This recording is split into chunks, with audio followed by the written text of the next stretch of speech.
5, for the first time, we are hearing from the plaintiffs behind a lawsuit aimed at the city of San Francisco over conditions in the Tenderloin District.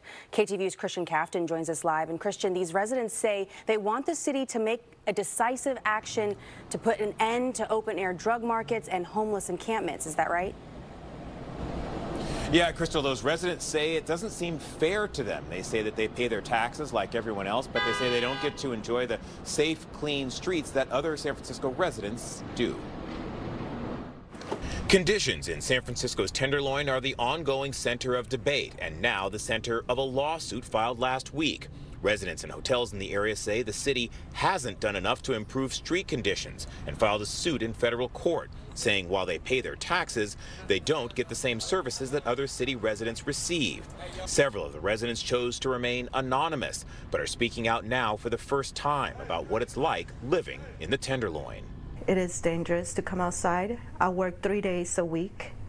I have to walk 2 blocks up where there's drugs going around and drug dealers.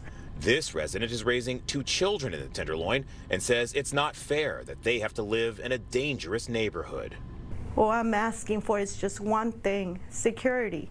The attorney representing the plaintiff says the city has allowed the Tenderloin to sink into chaos. And it's a little bit more than that, because there's evidence that the city has treated this neighborhood as the containment zone. This is where the city has directed this activity with the hope, apparently, if we can contain it to the Tenderloin, then maybe it won't spread to other neighborhoods.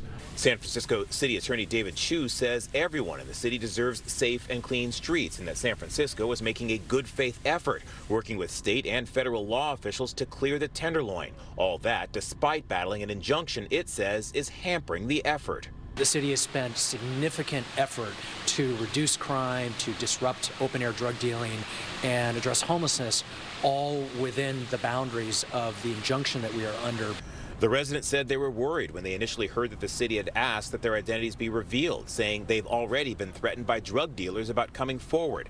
They say they're worried that having their identities revealed would be dangerous. What's going to happen is that those people, they have threatened me to kill me. It's basically I'm not going to wake up the next morning. The city attorney says anonymous plaintiffs are unusual and that the plaintiff's attorney didn't initially file the request properly. Once that paperwork was filed, the city attorney's office says it filed its own paperwork saying it does not oppose them remaining anonymous, leaving the matter in the hands of the judge. The fact that they have refiled the motion reflects the fact that that first motion was inadequate. From our perspective, we don't want to put any Tenderloin residents in any harm's way. We're very sympathetic to the plight of what's happening to the Tenderloin. Now, the question of if those plaintiffs will be asked to publicly reveal their identities is now in the hands of that judge. If the judge decides they have to reveal their identity, their lawyer says some of them will likely drop out of that case to avoid the possibility of retribution.